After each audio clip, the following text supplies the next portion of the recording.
Merlin Risi Caballas from Simon 5. Ito po yung given natin.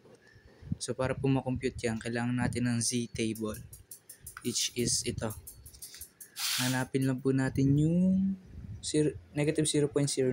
So kahit negative siya, dito pa rin natin siya titignan kasi wala namang negative na percentage, diba? So ito po siya. Negative 0.09.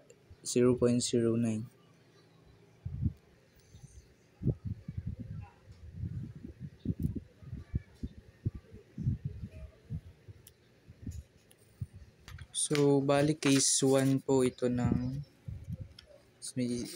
case 1 siya, which is ito. Ito po. Negative and positive.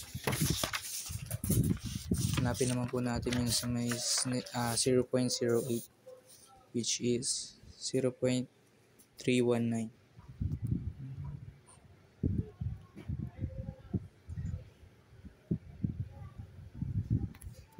So, after that, syempre, hawa kayong calcu.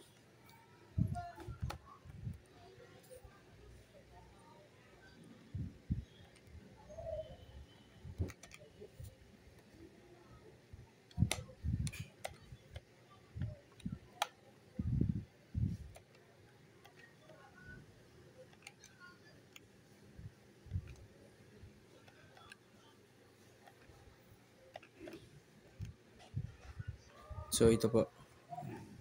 Ito po yung lalagyan natin.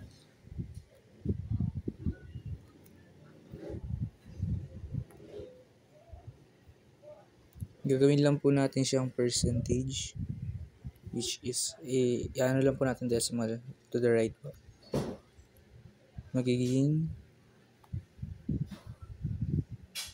6.78% po siya. So, para po magawa natin yung graph or yung bell curve,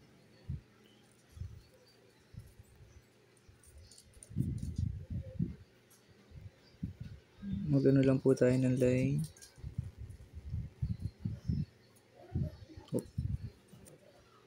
Hindi po mantay. Tapos, ito po yung bell curve.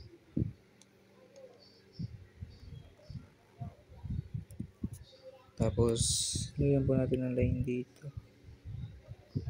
So, 0. So, 1, 2, and 3.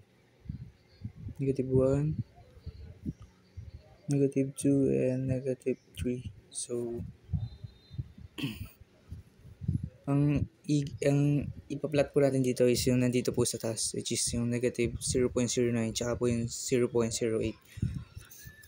Well, so yung negative 0.09, so possibly nandito lang siya. Malapit sa 0. Ngayon left side kasi negative siya. Then yung 0.08, malapit din siya sa 0, pero nasa positive side.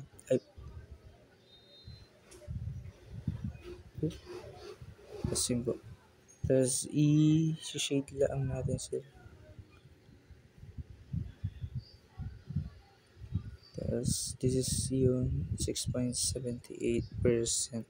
So straight line lang po kasi po less than or equal po sila pareho. Kung less than lang po siya, ang line lang po niya is broken. So solid line po siya kapag less than or equal yung sagot natin. Yung given. Yun lang po. Thank you.